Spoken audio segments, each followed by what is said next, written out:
नमस्कार, welcome to career मंत्र 9.1। मैं अंकित यादव आपके अपने यूट्यूब चैनल में आपका स्वागत करता हूं। आज की क्लास में हम UP triple S C PET 2022 के लिए अंकित भाटी सर की लेटेस्ट बुक लेकर के आए हैं। यह 2022 की लेटेस्ट बुक है और इसमें हम भारतीय इतिहास टॉपिक में गुप्त वंश को पढ़ाएंगे। ये हमारा 6th टॉपिक है। इससे पहले हमारी 5 क्लासेस आ चुकी हैं। अगर आपने वो ना देखी हो तो देख लीजिए और आने वाली नई क्लासेस के लिए कमेंट करके बताइए कि ये सेशंस आपको कैसा लगा है, तो जिससे हम मोटिवेट होकर आपके लिए एक और ज़्यादा से ज़्यादा अच्छे से अच्छी क्या नाम है क्लासेस लेकर के आएंगे। ठीक है, इसमें आपको 100% सिलेबस कंप्लीट कवर कराया जाएगा, टोटल फ्री रहेगा और 100% परसेंटाइल आप लेकर के आएंगे। तो चलिए समय बर्बाद ना करते हुए आपके दिमाग में भरते हैं ज्ञान का महासागर। गुप्त वंश देखते हैं टॉपिक आपका।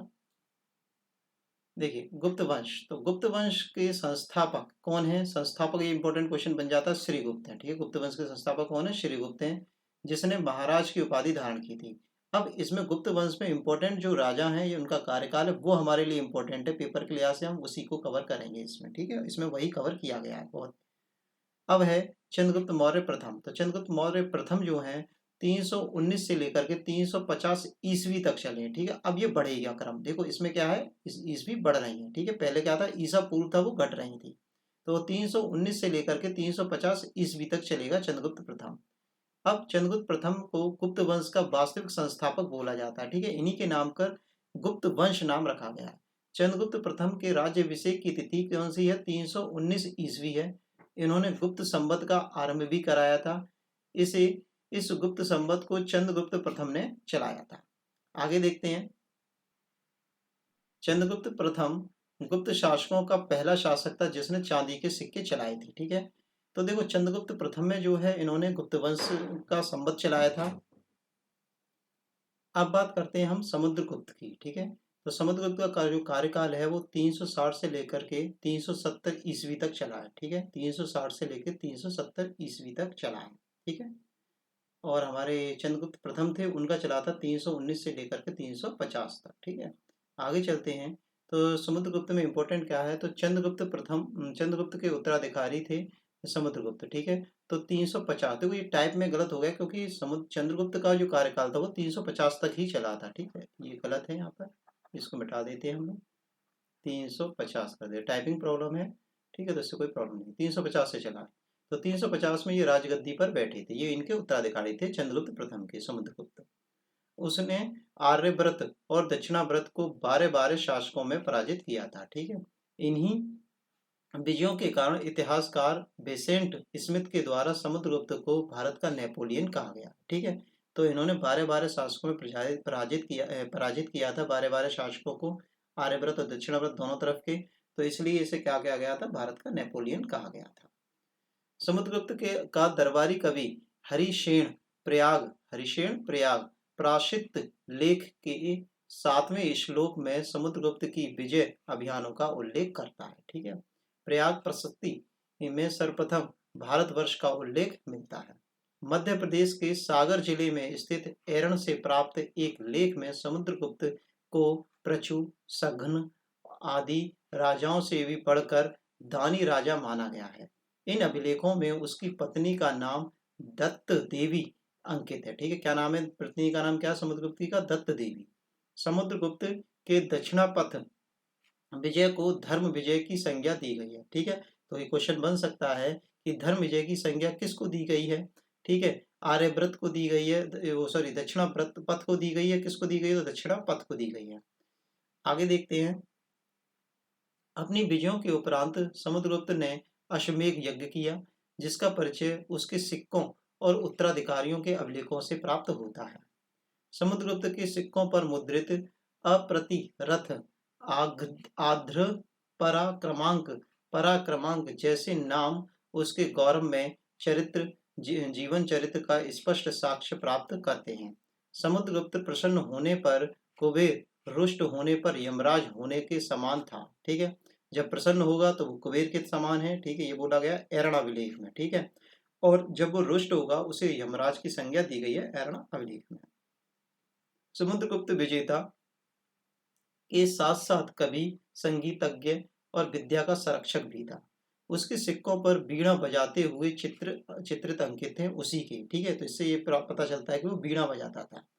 और कविराज की उपाधि भी प्रदान की गई है। आगे देखते हैं। समुद्रगुप्त ने महान बौद्ध भिक्षु बसु बंधु के को संरक्षण प्रदान किया, ठीक है। तो इनके राज्य में जो कौन आया था, बसु बंधु आया था, जो कि बौद्ध भिक्षु था, जिसने संरक्षण इनके यहाँ पर आकर के लिया था। अब बात आती है, देखिए हमारा समुद्रगुप्त जो है 370 तक चल गया। अब देखो, अब इम्पोर्टेंट जो राजा है वही ले रहे हैं। तो अब बात करेंगे हम चंद्रगुप्त द्वितीय की, ठीक है। तो चंद्रगुप्त द्वितीय का जो कार्यकाल है 380 से लेकर के 412 ईस्वी तक।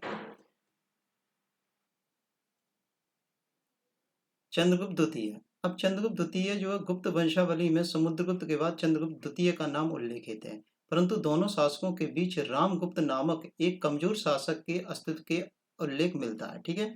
तो जो बीच का जो पीरियड है 20 साल का, उसमें रामगुप्त एक कमजोर शासक के रूप में रहे हैं। दिल्ली के कुतुब मीनार के पास खड़े एक लोह स्तंभ, मेहरौली का लोह स्तंभ, जिसे बोला जाता है मेहरौली का लोह स्तंभ, पर खुदे अभिलेख में चंद्र नामक राजा का कीर्ति का वर्णन किया गया है, जिसकी पहचान चंद्रगुप्त द्वितीय के नाम से की जाती है, ठीक है। मेहरौली में जो लोह स्तंभ है उसमें जो है आपका चंद्रगुप्त द्वितीय का उल्लेख मिलता है। आगे देखते हैं हम लोग। उदयगिरी गुफा अभिलेख में चंद्रगुप्त द्वितीय की विजयों का उल्लेख मिलता है। चंद्रगुप्त द्वितीय ने नाग कुमारी कुबेर नागा के साथ विवाह करके नाग वंश के साथ वैवाहिक संबंध स्थापित किए। बाद में अपनी पुत्री प्रभावती का विवाह बकाटक वंश के राजा रुद्रसेन द्वितीय के साथ कर दिया, ठीक है। तो इन्होंने अपनी बेटी का विवाह किससे कर दिया, रुद्रसेन द्वितीय के साथ। उसने अपने पुत्र कुमारगुप्त प्रथम का विवाह कंदव शासक कुतु सबबर्मन की पुत्री से कर दिया। आगे देखते हैं। शकों पर विजय के उपरांत चंद्रगुप्त द्वितीय ने विक्रमादित्य की उपाधि धारण की। वेरी वेरी इंपॉर्टेंट क्वेश्चन है, ठीक है, वेरी इंपॉर्टेंट क्वेश्चन है। आगे देखते हैं हम लोग। चंद्रगुप्त द्वितीय के दरबार में 9 विद्वानों की एक मंडली निवास करती थी, ठीक है। ये क्वेश्चन कई बार बनता है कि चंद्रगुप्त द्वितीय के दरबार में 9 विद्वानों की मंडली थी और एक अकबर के दरबार में, ठीक है। तो जिन्हें नवरत्न कहा जाता था। इसमें कालिदास थे, धनवंतरी थे, छपणक थे, अमर सिंह थे, शुक बेताल भट्ट और घटक प्रण थे, बारहमाही थे, बर रुचि जैसे विद्वान थे। उसके शासन काल में चीनी यात्री फाहियान भारत आया था, ठीक है। एक चीनी यात्री था जो कि भारत में आया था। अब गुप्त काल की प्रमुख पुस्तकें पढ़ लेते हैं और ये इनके लेखक कौन कौन है, ये क्वेश्चन कई बार पेपरों में पूछा गया है। ऋतु संहार, मेघदूत, कुमार संभव, माली बिकागिम सूत्र, अभिज्ञान शाकुंतलम, ये किसकी पुस्तकें हैं, कालिदास की हैं। मुद्रा राक्षस विशाख दत्त की हैं। देवी चंद्र गुप्तम विशाख दत्त की हैं। दश कुमार चरित दंडिन की हैं।